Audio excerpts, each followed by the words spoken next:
प्रभु यीशु आज आप में से जितने भी लोग फंसे हुए हैं, जहां कहीं फंसे हुए हैं, यदि आप कमजोर पड़ चुके हैं, यदि आप सोच रहे हैं मैं बहुत पाप से भरा हुआ हूं, मैं गुनाह करते करते थक गया हूं, मैं गुनाह करना नहीं चाहता लेकिन मुझे मजबूरी में करना पड़ता है, या फिर आप कहीं पर एक स्थान पर आकर आप कमजोर हो गए हैं और आप पाप करते करते करते करते पवित्र होना चाहते, लेकिन पाप आपको पवित्रताई में बढ़ने नहीं दे रहा है और आप लगातार अपनी कमजोरियों में कमजोर होते जा रहे हैं, आप लगातार अपनी कमजोरियों को अपने ऊपर हावी होते हुए देख रहे हैं। लेकिन आज यीशु आपसे कहते हैं, मेरी बेटी, मेरे बेटे, मेरे पास आ जा, मेरे करीब आ जा, मुझे तेरी जरूरत है। मैं तुझे अपने वर्कशॉप में लेकर जाऊंगा, मैं तुझे अपने आत्मिक कंपनी में लेकर जाऊंगा, मैं तुझे अपने पास लेकर आऊंगा, मैं तेरे साथ खाऊंगा पीऊंगा, मैं तुझे पवित्र करूंगा, मैं तेरे जीवन को बदल दूंगा।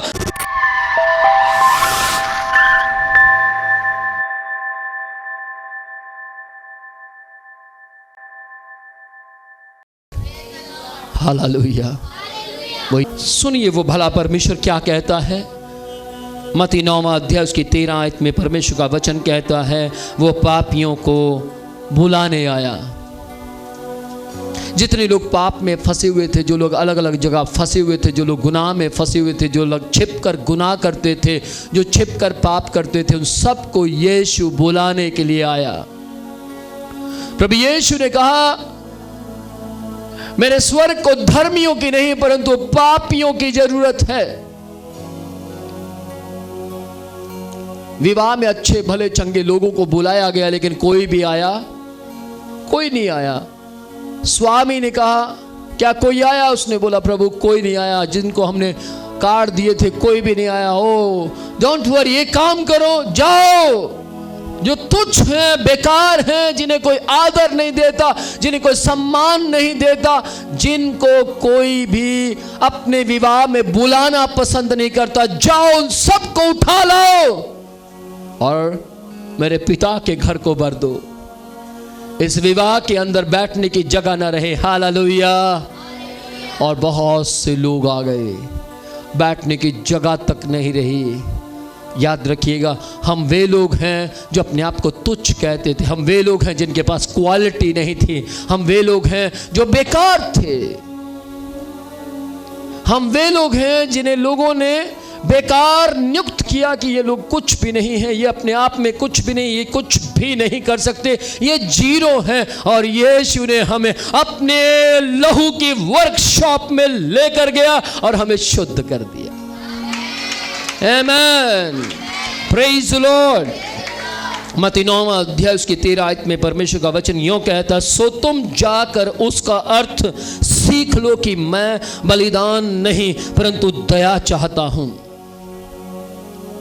परमेश्वर नहीं चाहते कि आप यीशु के लिए पहाड़ी की पहाड़ियां क्रॉस कर दे। परमेश्वर नहीं चाहते कि आप यीशु के लिए रात रात भर जागकर आप बहुत लंबी लंबी प्रार्थनाएं करें, परंतु परमेश्वर चाहते हैं कि आप क्लियर हार्ट, परमेश्वर चाहते हैं कि आप जो कुछ भी यीशु के लिए करें, परमेश्वर के लिए करें, वो मनुष्य को दिखाने के लिए नहीं परंतु परमेश्वर को दिखाने के लिए कीजिए। यदि आप बहुत सा काम करते और आप कहते हैं मैंने ये किया, मैंने वो किया, मैं पूरी रात सोया नहीं, मैंने ऐसा किया, मैंने वैसा किया, याद रखिएगा आप आशीषों से दूर जा रहे हैं। और यदि आप कहते हैं मैंने कुछ भी नहीं किया, दो व्यक्ति यीशु के परमेश्वर के सामने, स्वर्ग के सामने खड़े हुए, दो व्यक्ति आकर खड़े हुए, एक ने कहा प्रभु मैंने ये किया, मैंने वो किया, मैंने ऐसा किया, मैंने वैसा किया, प्रभु मैंने बहुत सा दशमांश दिया, मैंने बहुत सी भेंटें दी। लेकिन एक व्यक्ति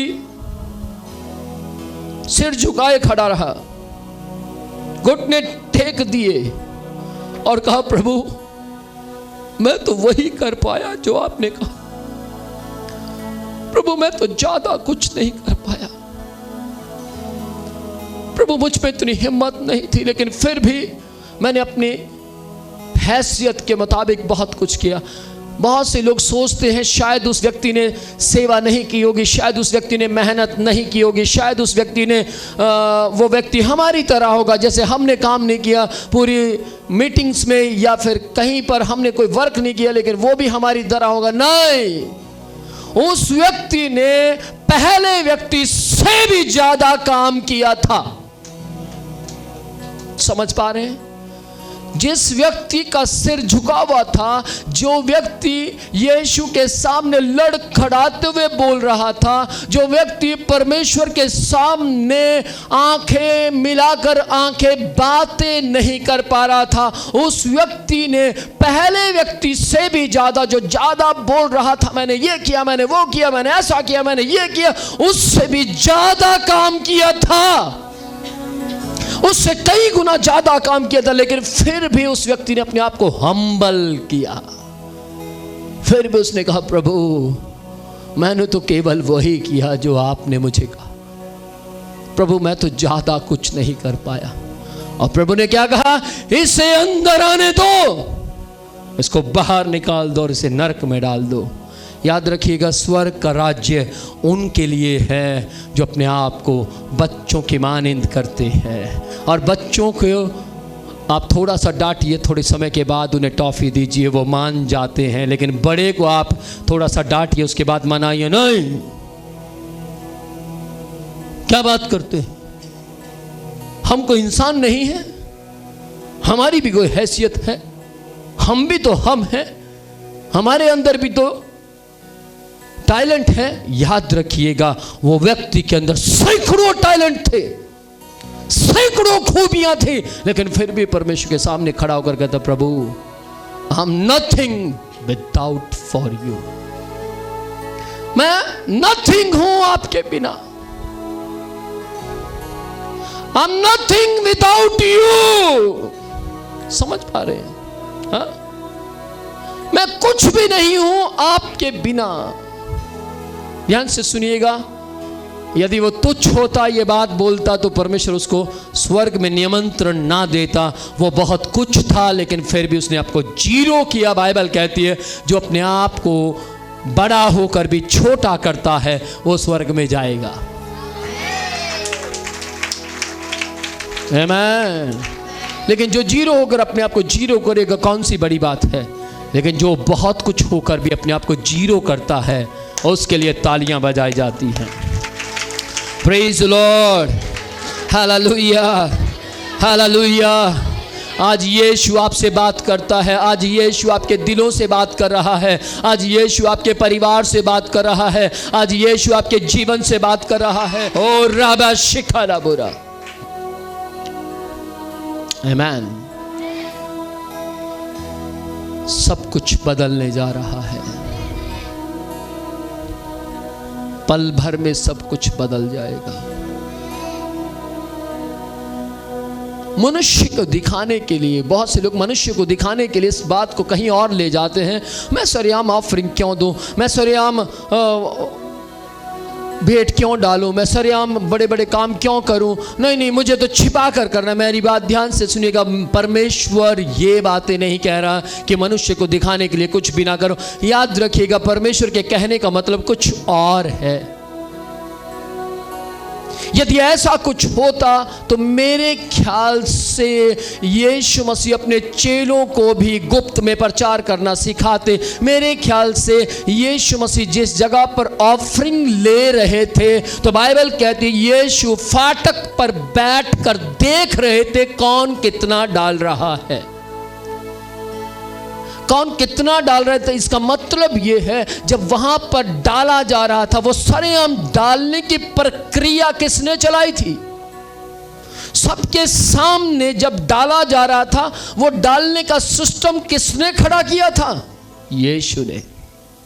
तभी तो यीशु फाटक पर बैठकर देख रहे थे कौन कितना डाल रहा है। Praise the Lord. आज मेरी बात ध्यान से सुनिएगा, वहां पर यीशु भी देख रहे थे, चेलों को भी दिखाई दे रहा था। और बाइबल कहती है, जब हनन्याह और सफीरा जब अपनी लैंड को बेचकर अमाउंट लेकर आए, तो उन्होंने प्रेरित के पांव पर रखा, जिस प्रेरित का नाम पतरस था।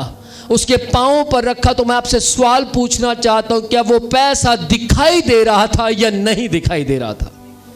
दिखाई दे रहा था, उसके पांव पर दिखाई दे रहा था। कितना अमाउंट रखा है? अमाउंट को देखकर पतरस पहचान गया और पवित्र आत्मा ने उसको बोला, क्या इतने का ही बिका है? क्योंकि अमाउंट थोड़ा था। और उसने बोला, जी इतने का ही बिका। तब पतरस ने कहा, तूने मुझे नहीं पवित्र आत्मा को झूठ बोला है। मैं आज आपको एक बात बोलना चाहता हूं, आप जो भी करना चाहते हैं, आपका दिया हुआ, आपका बांटा हुआ, आपका किया हुआ चर्च को दिखाई देना चाहिए। आमीन। यीशु को दिखाई देना चाहिए, बाकी के संसार के लोगों को दिखे या ना दिखे। आमीन। Praise the Lord. जो बाइबल यीशु मसीह कह रहे, जिस बात के बारे में यीशु कह रहे, तुम कुछ भी करो किसी को दिखाने के लिए ना करो, उसका मतलब ये है कि तुम कुछ भी करो अपने मुंह से लुतराई करते ना फिरो। अपने मुंह से ना कहो मैंने ऐसा किया, मैंने बड़ा काम किया है, मैंने पतीले साफ किए हैं, मैंने दरियां बिछाई हैं, मैंने टेंट लगवाया है, मैंने जो किया वो कोई नहीं कर पाया। ध्यान से सुनिएगा, आप आशीषों से दूर दूर दूर जा रहे हैं। आपको यदि आशीषों के नजदीक आना है तो दिन रात मेहनत कीजिए। जैसे आप अपने घर की चिंता करते हैं, अपने परिवार के विवाहों की चिंता करते हैं, आप अपने कारोबार की चिंता करते हैं, आप अगले दिन के खाने की चिंता करते हैं, आप परमेश्वर के राज्य की एक बार चिंता कर कर देखिए, आपको फ्यूचर में अगले से अगले साल की भी अपनी चिंता को करना ना पड़ेगा, बल्कि यीशु परमेश्वर आपकी चिंता करेगा। Amen. Praise the Lord. Last अंतिम आयत बाइबल कहती है, लूका 15 अध्याय उसकी दूसरी आयत में परमेश्वर का वचन क्या कहता है? पापियों को यीशु ग्रहण करता है, पापियों को यीशु रिसीव कर लेता है, पापियों को यीशु अपने गले से लगा लेता है, पापियों को यीशु कहता मेरे पास आ जाओ, मैं तुम्हें पवित्र बनाऊंगा। कोई भी पापी अपनी मेहनत से, कोई भी पापी अपनी ताकत से पवित्र नहीं बन सकता, परमेश्वर पवित्र बनाता है। आमीन। परमेश्वर पवित्र बनाता है। शायद मेरे ख्याल से कभी आपने ऐसा नहीं बोला होगा, बोल कर देखिएगा एक बार। सुबह सुबह के वक्त में आप उठिए, सुबह की प्रार्थना शुरू कीजिए, और जब आप ये बात बोलते, परमेश्वर आप पवित्र पवित्र पवित्र पवित्र, जब आप मेरे ऊपर तो 7वीं बार ही, जैसे मैं 7वीं बार बोलता हूँ पवित्र पवित्र अति पवित्र परमेश्वर, मेरे ऊपर अभिषेक उतरना शुरू हो जाता है। मालूम नहीं आप कितनी बार बोलेंगे तब उतरेगा, मुझे मालूम नहीं, लेकिन मेरे ऊपर जैसे मैं 7वीं बार बोलता हूँ प्रभु पवित्र पवित्र पवित्र, तो सामर्थ उतरना शुरू हो जाता है। आपने देखा वो बहन वचन सुनते सुनते उसके ऊपर यीशु की सामर्थ उतरती है और शैतान की शक्ति उसमें चिल्लाती है। वचन सुनते सुनते क्या मैंने वचन को रोका और वो चंगी हो गई। आमीन। मेरी बात पर ध्यान दीजिएगा, ये वक्त है वचन को खा लेने का, ये वक्त है वचन को अपने जीवन में उतार लेने का। Praise the Lord. Hallelujah. Bible कहती है, और फरीसी और शास्त्री कुड़कुड़ा कर कहने लगे कि यह तो पापियों से मिलता है। फरीसी उस समय के धर्मी लोग थे। फरीसी और शास्त्री उस समय के धर्मी लोग थे। लोगों की दृष्टि में वो धर्मी थे, लोगों की दृष्टि में वो बहुत बड़े पुरुष, महान पुरुष माने जाते थे। लेकिन बाइबल में यीशु मसीह उनसे भी बड़ा महान पुरुष होकर पापियों के साथ बैठकर खा रहा है। उन्होंने पापियों के साथ बैठकर खाना खाया है। आमीन। आज के समय में यदि कोई मिनिस्टर, यदि कोई सीएम बैठकर किसी छोटे व्यक्ति के साथ खाना खाता, अगले दिन वायरल हो जाता है। यीशु मसीह ने पापियों के साथ बैठकर खाना खाया, वायरल नहीं हुआ बल्कि बदनाम हो गया। प्रभु यीशु को बदनाम किया गया। प्रभु यीशु के विषय में क्या कहा गया? ये तो पापियों के साथ बैठकर खाता है, ये तो पापियों के साथ उठता बैठता है। आज के समय में कोई व्यक्ति छिपकर पाप करे, गुनाह करे तो वो पाप नहीं माना जाता, लेकिन जो पाप करता हुआ पकड़ा जाए वो पाप ही माना जाता है। और लोग बड़ी बड़ी बातें बनाते तो पापी है, इसका तो नेचर ठीक नहीं, ये तो व्यक्ति गलत है, मैं अपने बच्चे को इसके साथ नहीं लगाना चाहती। हो सकता आपका बच्चा उससे भी ज्यादा गंदा हो। मेरा बच्चा बहुत अच्छा है, हर माँ अपने बच्चे की तारीफ करती, लेकिन मेरी बात ध्यान से सुनिएगा। आज यीशु कहता है आपका बच्चा कैसा भी हो, आपका जीवन कैसा भी हो, प्रभु यीशु कह रहे हैं मुझे पापियों को ग्रहण करना है। हो सकता है आप चर्च के किसी विश्वासी को ग्रहण ना कर पा रहे हो सकता आप अपने आप को शीशे में अच्छा देख पा रहे हो सकता बाइबल के मुताबिक बहुत अच्छे दिखाई देते हो सकता है आप अपने आप को बहुत सुंदर समझते हो, आप बहुत प्रार्थना करने वाला व्यक्ति समझते हो, बहुत प्रचार करने वाला व्यक्ति समझते हो, लेकिन आपको चर्च का एक व्यक्ति गलत दिखाई देता हो।